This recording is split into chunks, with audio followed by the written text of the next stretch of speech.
Welcome to Heidi Relationships. Today, we'll read some more stories from Reddit.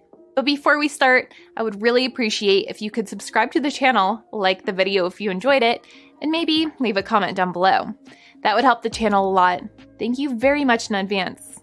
The first one is titled, Psycho Ex Destroys Me. I ruin her life and she loses her children.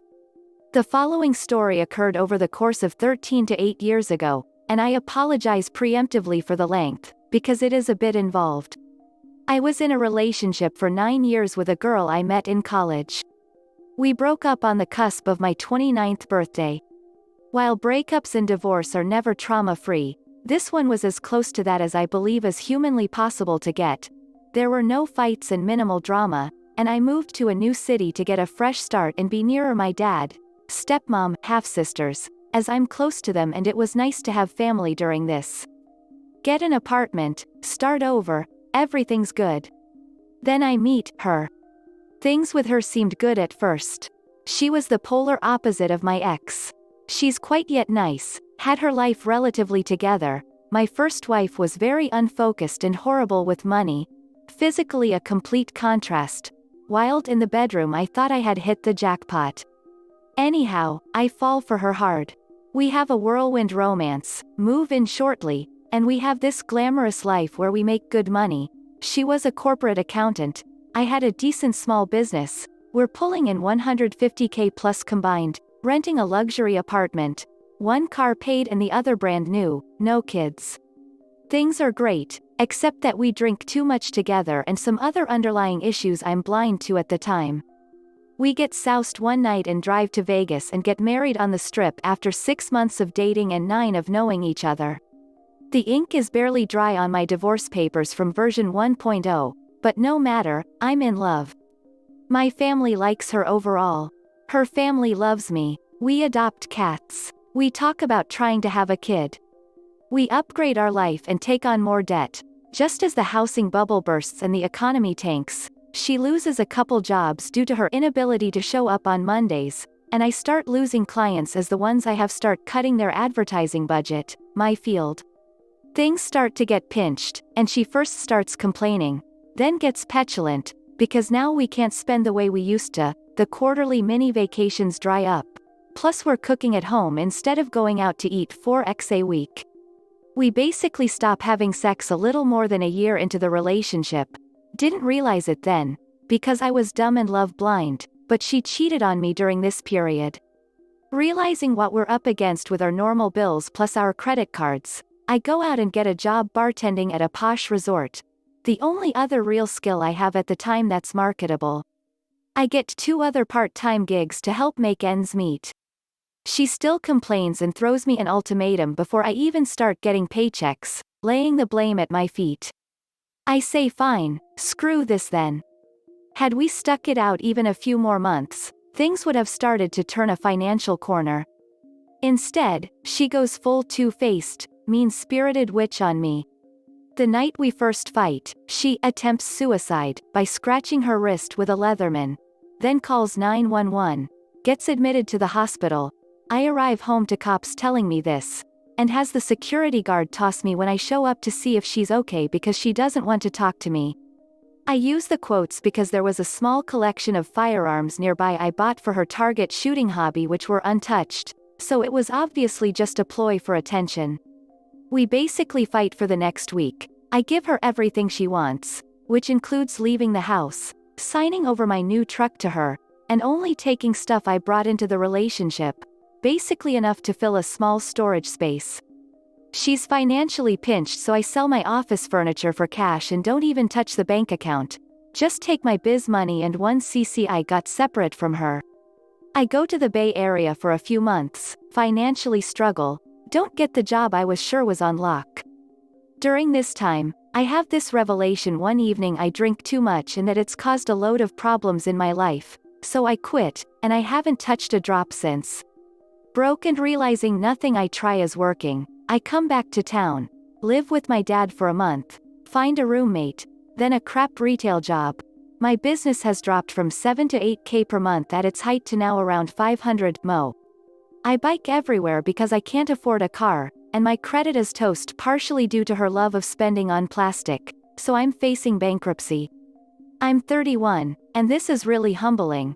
But whatever, I'm alive, have dealt with hardship before, this won't last forever. She has kept her house, declared personal BK on her debts, keeps her car, and has been dating a series of men starting a couple weeks after we split. While I never asked the details, apparently she's also reached out to a few of my friends and badmouthed me a bit. This would be mildly annoying, but add in 2 factors. She's dragging her feet on the divorce due to not having money to file, keeps up contact on the pretense of us needing to talk, but plays emotionally manipulative head games during the whole sequence. I've realized I still love you. That's why you can make me cry so easily, and other bullcrap Hallmark movie lines like this. Also, we live in a suburb that's smaller and tightly knit, so multiple places I go to, like my church, the bookstore I frequent, and the coffee shop right by my place. She talks endless crap to people. Says I was a cheater and physically, emotionally abusive, complete crap. But whatever, I'm stalking her. I supposedly stole tens of thousands of dollars from her, the whole 9. Some people actually believe her. I even get threatened by a wannabe biker one night that's literally twice my age with violence. Itself a funny story, but not the point. Finally, after some more bullcrap and back and forth, she leaves town. More falsehoods around this, including her borrowing a bit of money she didn't end up paying back, and sticking me with a massive overage on our cell bill right before we split the account. My dumb, trusting heart hurts, but I'm mostly relieved to see the last of her, realizing she's only nice to me when she wants something. She goes to NY to shack up with another guy, gets pregnant 15 minutes later. Finally sends me divorce paperwork. I sign it and send back quickly, all notarized docs, everything organized and flagged. She attempts to be friends, and I want no part of this BS. I'm businesslike. She gets upset. She screws up filing, blames me. I say, whatever, straighten out the court issues. 1 week after the divorce is finalized, the kid is born. No word from her after that for 2 years, thank God.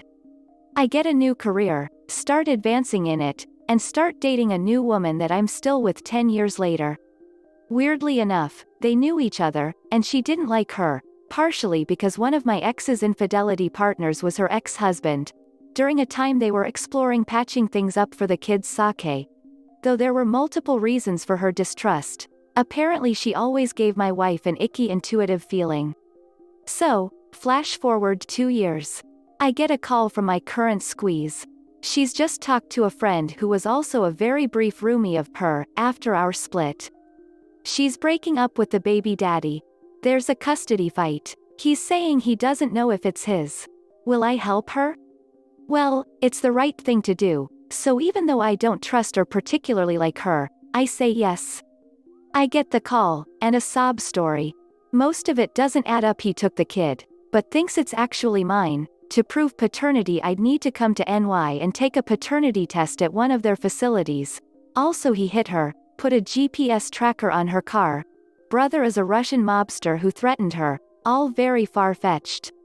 Needless to say, even without this fanciful tale, I generally assume if this woman is talking, it's a lie, so I'm suspicious. Her lawyer calls me and seems like a clueless schmuck. I get a letter from him, very unprofessional and not even on a letterhead. Every other legal doc I've seen has "from the law offices of blah blah" on it, but this is literally just off a laser printer, and says, verbatim, I, YZX, am the ex-husband of XYZ and was married to her from 6/07/8/09. I have no legal interest in the child. Super shady. Not wanting to end up in a situation where I've allowed myself to be legally ducked over, I make my own lawyer consultation appointment. Before I can even go, the baby daddy finds me on Facebook and sends me a message. Between calls with him, his lawyer, and the impartial lawyer NY State appoints for the child's welfare, I get a very different story. He knows it's his. He had a paternity test done on the sly at birth because she had been promiscuous before they got together, and she was pregnant so quickly he was concerned. They broke up because she was drinking too much. he busted her with a bottle of vodka as she was driving with the kid in the car. She stood up in court, claimed I was actually the father, and she had no idea where to find me. He found me in 10 seconds online. I'm a tech guy with massive social media presence, a tech blog, multiple writing credits on publications, my frigging name as a domain, plus I've had the same cell phone number for 14 years. Also, the other BS was just that. He's an IT guy for a university and his brother works for a carpet cleaning chain. Plus, just like in our relationship, he never hit or stalked her, etc. So, she, not knowing what I know, starts sending me text messages. I say, filled out and on its way back to your lawyer, and toss it in the trash. I'm so tempted to send her some poetic message about how the truth is coming back to haunt her, but I resist, because I'm not doing this for her, but rather for the sake of their son and his father, so let's keep my ego out of it. I provide legal statements to all in the court. Tell them I know it's not possibly mine because I hadn't been with her since April 15th of '08. Kid's birthday is in Sept of '09. I remember the date because, due to taxes, I got ducked twice that day. Explain when she was in NY, which is the likely dates of conception, prove I was thousands of miles away on the West Coast.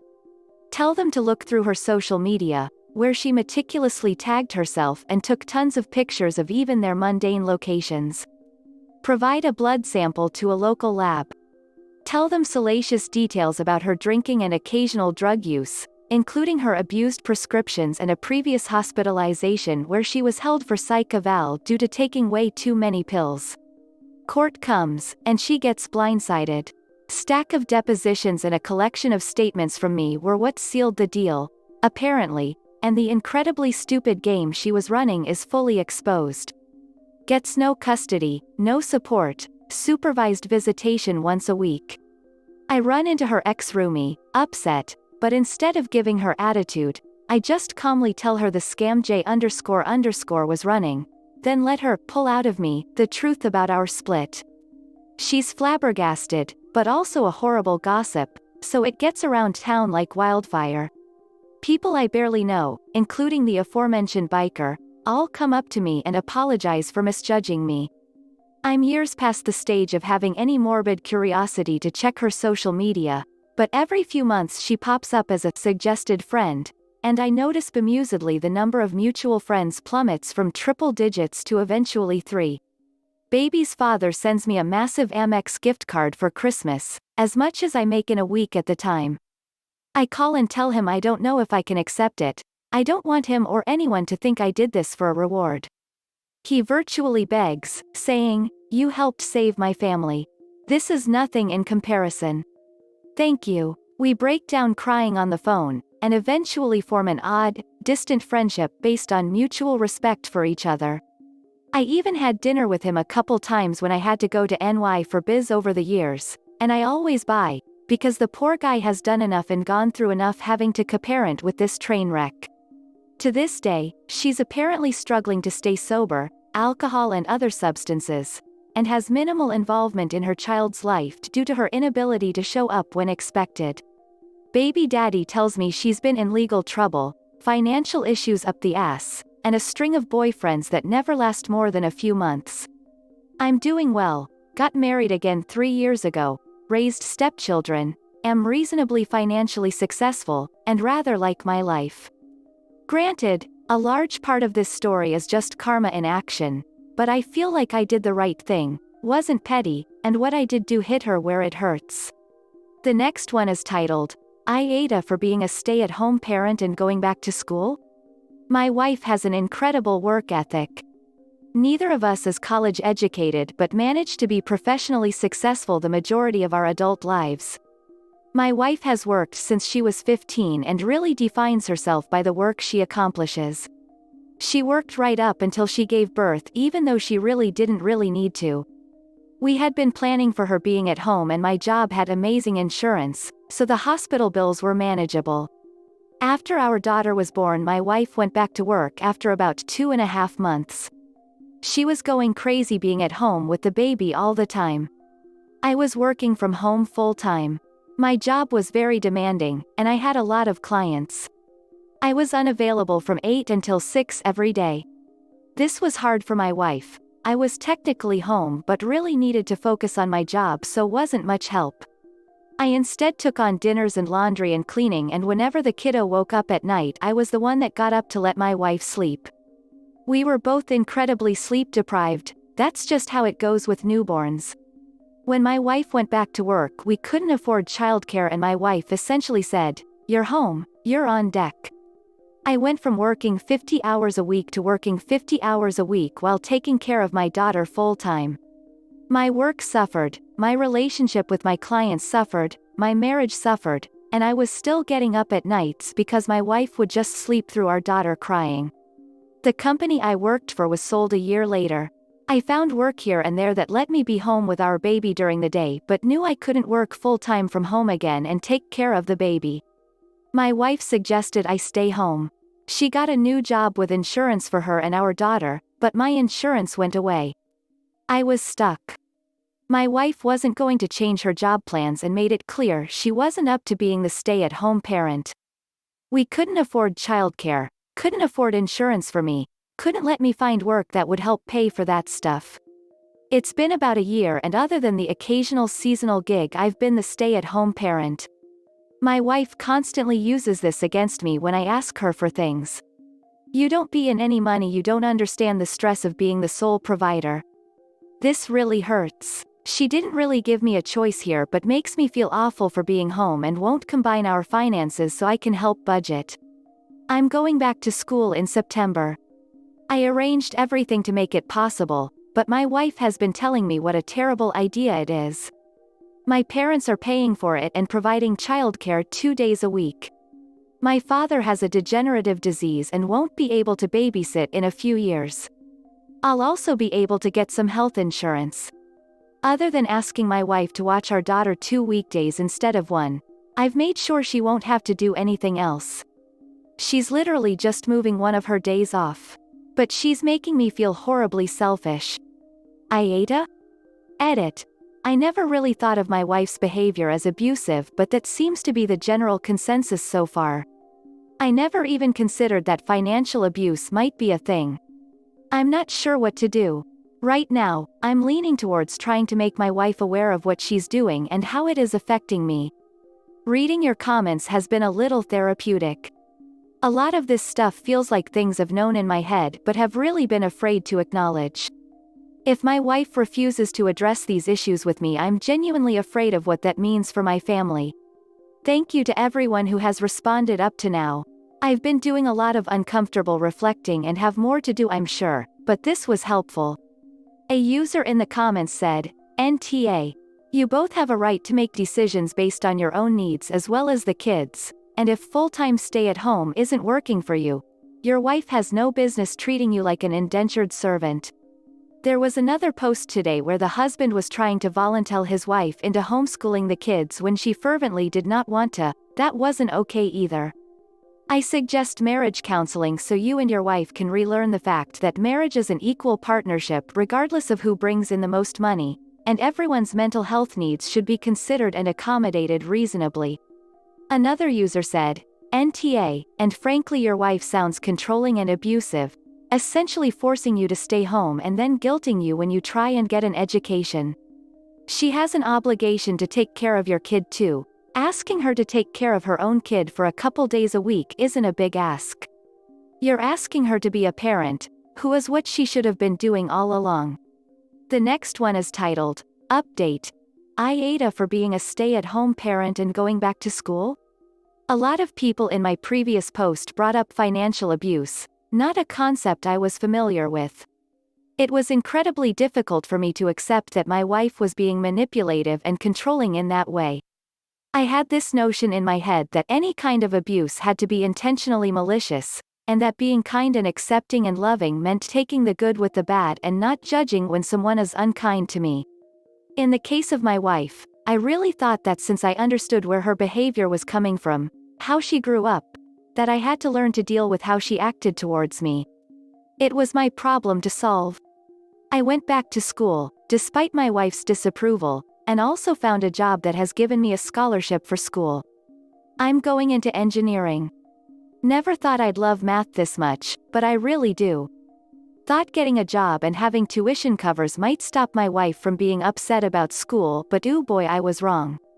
My wife is still not supportive. I just finished up my first year of classes literally yesterday, 4.0 baby. And I'm on cloud 9.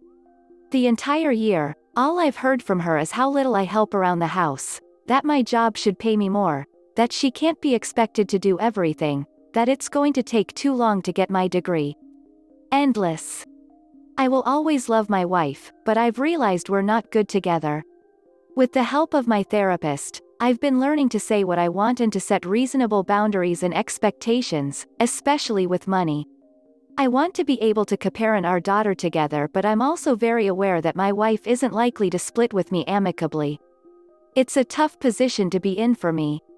All in all, my life is on a positive path. I'm grateful for the insight everyone here provided. I'm sad about my marriage, but since I made the decision to separate, I've felt so much relief. I'm working to not feel guilty about that. I was raised to believe that divorce meant failure. Sometimes relationships just don't work out. Trying to keep something going when it's just over, surefire way to be unhappy. I'm glad I've got the perspective to see that now. I don't want to make it sound like I'm perfect and wife is this raging bee. The first few years of our marriage I was battling undiagnosed bipolar disorder and was a miserable crap. I'm stable, medicated, in therapy and really enjoying my life right now. That was another one of the reasons I put up with a lot of the negative treatment. I felt like I deserved it. Anyway, love being a student, love my job, love my kiddo. Thanks again. This is the end of the video. I hope you enjoyed the relationship stories. Please don't forget to subscribe to the channel, like the video and write a comment. I really appreciate your support and it helps my channel so much. Thank you.